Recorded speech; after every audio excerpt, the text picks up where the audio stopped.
ഇറാന്റെ തെരുവുകൾ ഒരിക്കൽ കൂടി കത്തുകയാണ്. നിശബ്ദത തളം കെട്ടി നിന്നിരുന്ന ടെഹ്റാനിലെ ബസാറുകൾ ഇന്ന് അടഞ്ഞുകിടക്കുന്നു. സർവകലാശാലകളിൽ മുദ്രാവാക്യങ്ങൾ അലയടിക്കുന്നു. സാധാരണക്കാരായ ജനങ്ങൾ തങ്ങളുടെ ഭാവിയെക്കുറിച്ചുള്ള ഭയാശങ്കകളുമായി തെരുവിലിറങ്ങിയിരിക്കുകയാണ്. എന്നാൽ ഇത്തവണത്തെ പ്രക്ഷോഭത്തിന് പതിറ്റാണ്ടുകൾക്ക് മുൻപ് നടന്ന വിപ്ലവങ്ങളുടെ ഗന്ധമുണ്ട്. അത് കേവലം വിലക്കയറ്റത്തിനെതിരെയുള്ളതല്ല, മറിച്ച് 4 പതിറ്റാണ്ടിലേറെയായി രാജ്യത്തെ വരിഞ്ഞുമുറുക്കിയ പുരോഹിത ഭരണത്തിന് അന്ത്യം കുറിക്കാനുള്ള ആഹ്വാനമായി മാറിയിരിക്കുന്നു. അയത്തുള്ള അലി ഖമനേയിയുടെ നേതൃത്വത്തിലുള്ള ഭരണകൂടം അതിൻ്റെ ചരിത്രത്തിലെ ഏറ്റവും വലിയ വെല്ലുവിളിയെയാണ് ഇപ്പോൾ നേരിടുന്നത്. ഈ പ്രക്ഷോഭത്തിൻ്റെ പെട്ടെന്നുള്ള കാരണം സാമ്പത്തികമാണ്.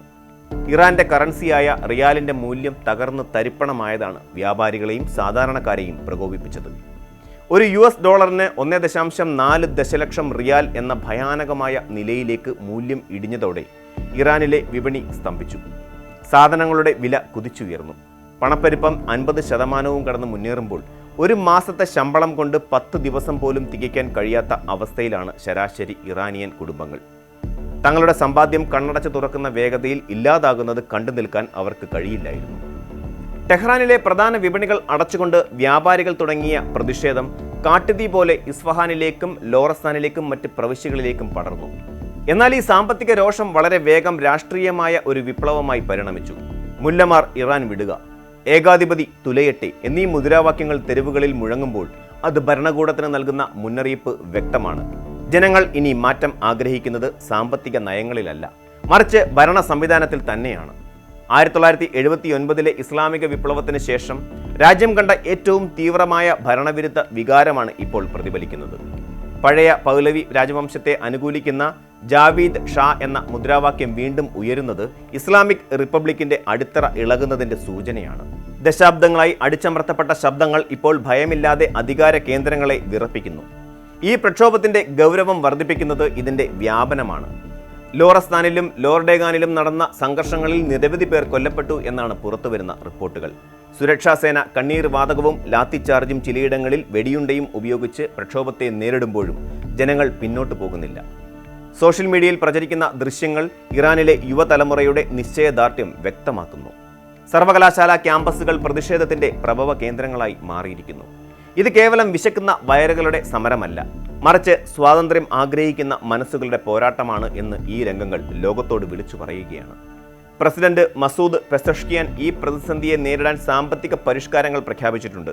സെൻട്രൽ ബാങ്കിന്റെ തലപ്പത്തേക്ക് അബ്ദുൽ നാസർ ഹമ്മദിയെ വീണ്ടും നിയമിച്ചതും വിദേശ നാണ്യ വിനിമയ നിരക്കിലെ അപാകതകൾ പരിഹരിക്കാൻ ശ്രമിക്കുന്നതും ഇതിന്റെ ഭാഗമാണ്. നമ്മുടെ പ്രശ്നങ്ങൾക്ക് അമേരിക്കയെ കുറ്റപ്പെടുത്തേണ്ടതില്ല എന്ന പെസഷ്കിയാന്റെ തുറന്നു പറച്ചിൽ ഭരണകൂടത്തിനുള്ളിലെ പാളിച്ചകളെ അദ്ദേഹം തിരിച്ചറിയുന്നു എന്നതിന്റെ തെളിവാണ്. എന്നാൽ ഈ സാങ്കേതികമായ മാറ്റങ്ങൾ കൊണ്ട് തെരുവിലെ രോഷം അടക്കാൻ കഴിയുമെന്ന് തോന്നുന്നില്ല. ഇറാനിലെ ജനങ്ങൾ കാണുന്നത് തങ്ങളുടെ ജീവിതം നരകതുല്യമാക്കുന്ന ഉപരോധങ്ങളും ആഭ്യന്തര അഴിമതിയും ഭരണകൂടത്തിന്റെ പിടിവാശിയുമാണ്. വെറും സാമ്പത്തിക ചികിത്സ കൊണ്ട് ഭേദമാക്കാൻ കഴിയാത്ത ആഴത്തിലുള്ളതാണ് ഇറാനിലെ രാഷ്ട്രീയ മുറിവുകൾ.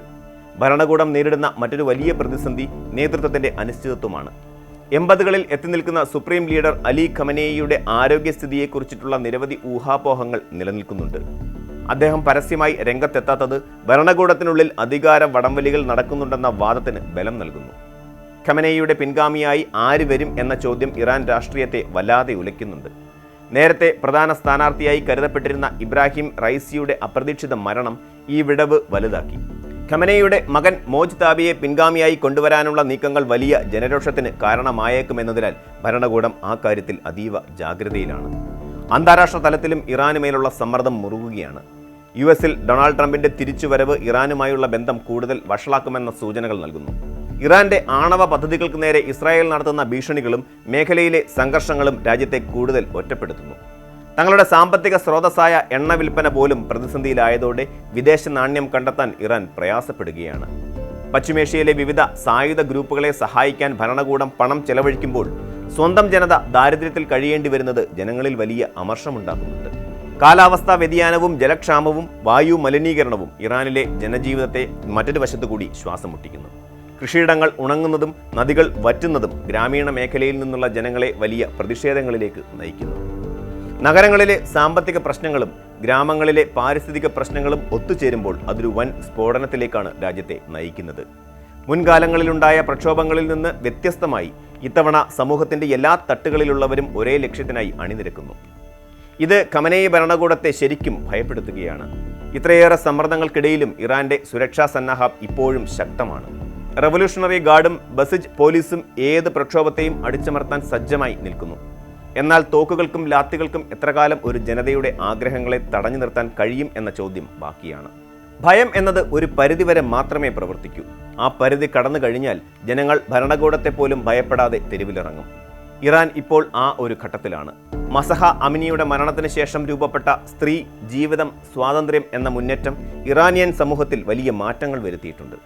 ചുരുക്കത്തിൽ ഇറാന്റെ തെരുവുകളിൽ ഇപ്പോൾ ഉയരുന്നത് കേവലം മാറ്റത്തിനായുള്ള നിലവിളിയല്ല, മറിച്ച് ഒരു യുഗത്തിന്റെ അന്ത്യത്തിനായുള്ള പോരാട്ടമാണ്. പട്ടിണിയും പണപ്പെരുപ്പവും ജനങ്ങളെ ബോധവാന്മാരാക്കി കഴിഞ്ഞു. തങ്ങളുടെ ദുരിതങ്ങൾക്ക് കാരണം വിദേശ ശക്തികൾ മാത്രമല്ല, മറിച്ച് തങ്ങളെ ഭരിക്കുന്ന പുരോഹിത വർഗത്തിന്റെ നയങ്ങൾ കൂടിയാണെന്ന് ഇറാനിയൻ ജനത തിരിച്ചറിയുന്നു.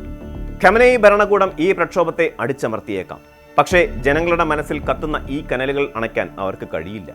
ഇറാന്റെ ചരിത്രത്തിൽ ഒരു വലിയ അധ്യായം അവസാനിക്കാൻ പോവുകയാണോ എന്ന് ലോകം ആകാംക്ഷയോടെ ഉറ്റുനോക്കുന്നു. ഈ പോരാട്ടം എവിടെ അവസാനിക്കും എന്നത് ഇറാനിലെ ജനങ്ങളുടെ നിശ്ചയദാർഢ്യത്തെയും ഭരണകൂടത്തിന്റെ ആയുധബലത്തെയും ആശ്രയിച്ചിരിക്കും. എങ്കിലും ഒന്നുറപ്പാണ്, ഇറാൻ ഇനി പഴയതുപോലെ ആകില്ല.